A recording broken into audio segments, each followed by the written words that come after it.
So this time, from the return of Marvel Legends in 2012, the first wave, we're going to be doing the Constrictor, figure number 5.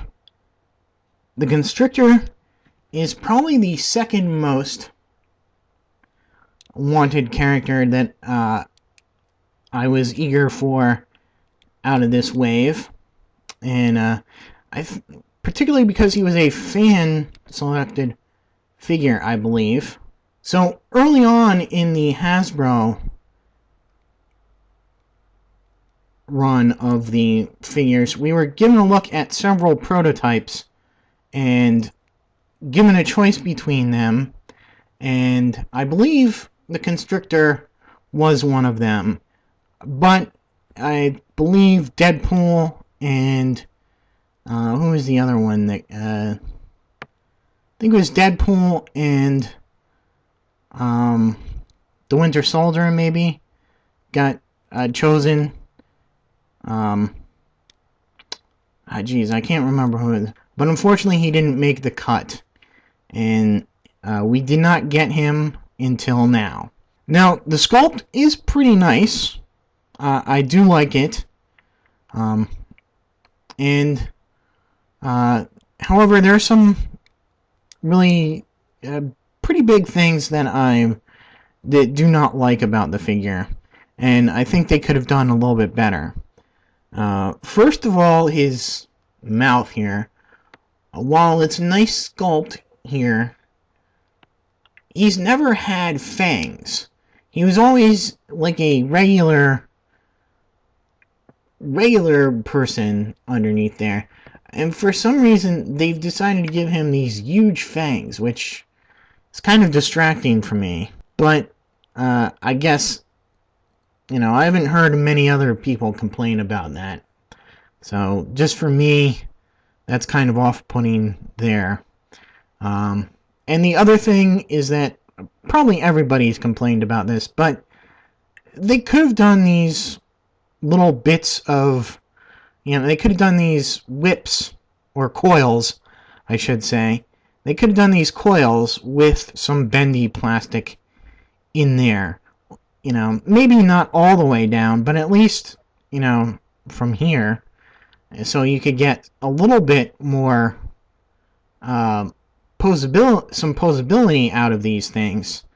And, they did that with the smaller 3 3/4 Whiplash figure for the Iron Man 2 line. You figure they could have done it for this guy, who was on bigger scale. And, they could have hidden the bendy wire a little bit better. So anyway, the paint job is good. Nothing to complain about here. It's a nice, everything is pretty clean.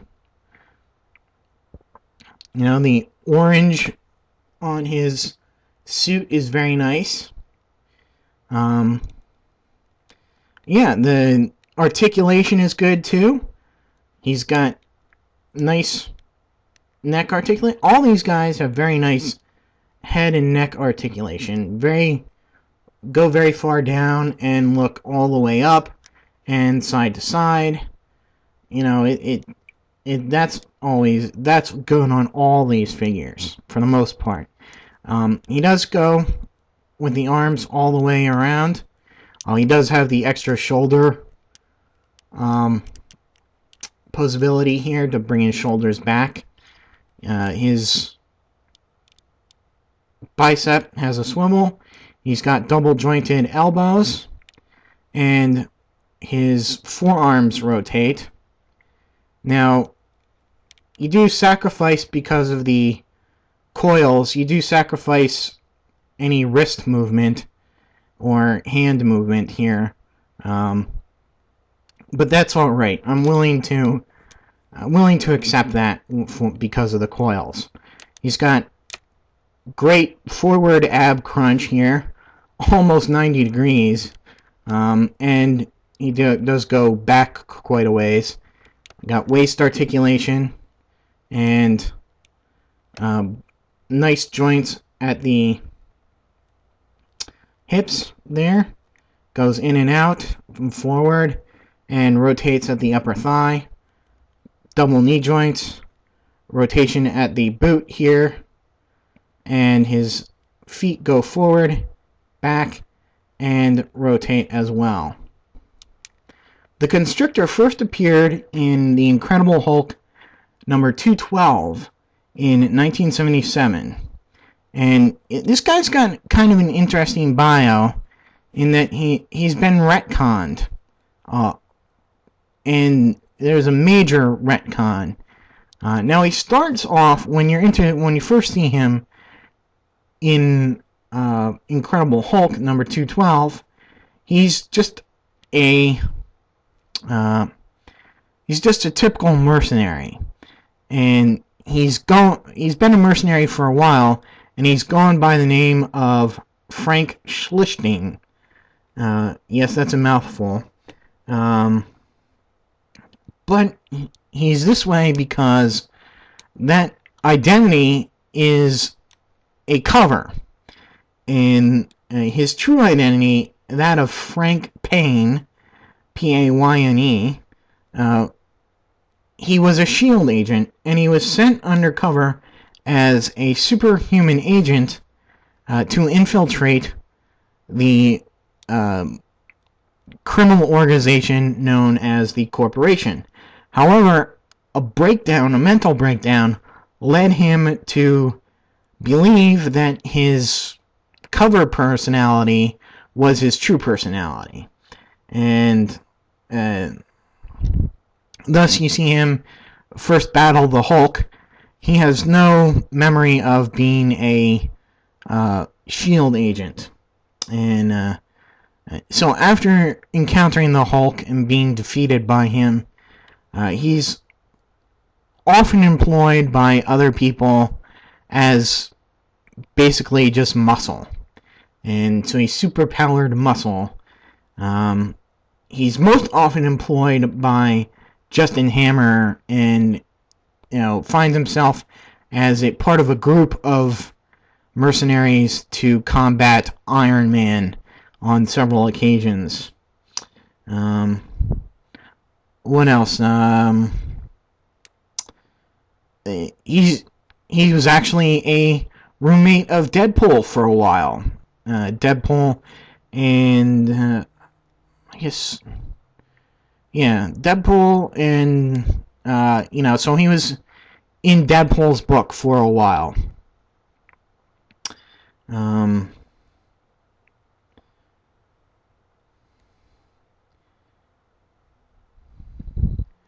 Now, he did eventually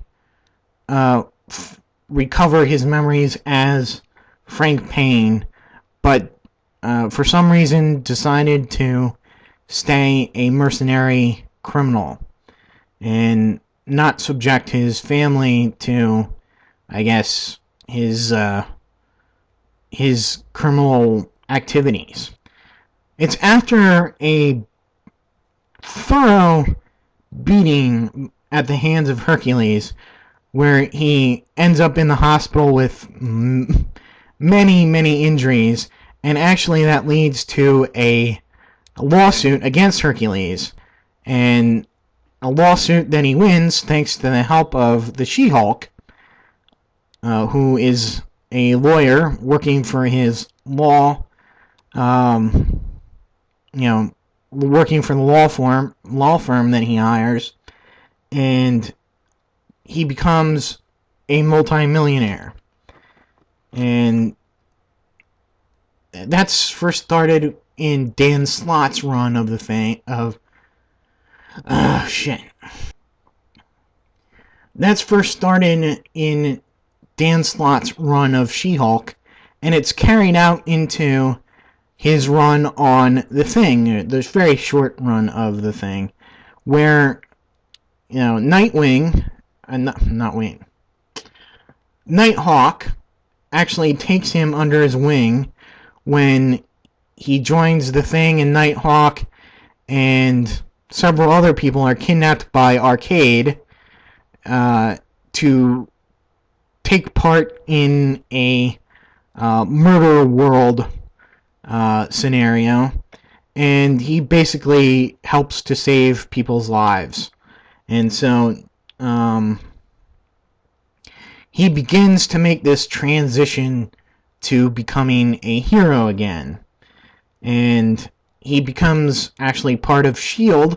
again for a bit as part of the a new six-pack. If you're, a X-Men fan, you know that six-pack was the government-sponsored team that Cable worked for when he overshot, I guess, his first time jump. And they, during the Cable Deadpool run, I think they reinstituted, they, restarted that team, and he was a member of that. And he registers as part of the Initiative, and joins the Shadow Initiative, which is the Black Ops team that the Initiative runs. And through that, he saved Henry Gyrick from assassination, but lost both of his arms in doing so. But the government is thankful for his heroics and gives him bionic arms that now function.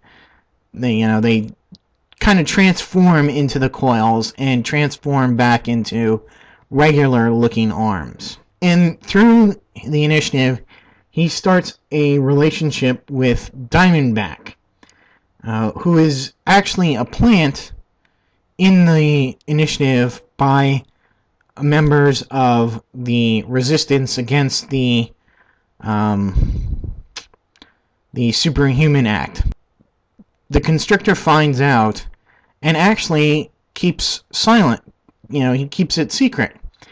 And, at the end of the siege, the culmination, the final battle between the heroes and Hammer, he sees Diamondback greet Captain America, and who was an ex-boyfriend of hers, and he figures that he can never live up to what Cap was and what Cap represented to Diamondback, and so he rescues Taskmaster, and they head off together and become mercenaries again. Just another thing to note that's kind of trivia-wise is that at one point in time, his coils were adamantium, and however, they were stolen and used to create the adamantium skeleton that Sabretooth had. So, neat little connection there. He did replace his adamantium coils with vibranium ones. And finally, his bionic ones nowadays. So, I guess that'll be it for Constrictor. Stay tuned for my next review, which will be on the Ghost Rider. And until then, I'll see you.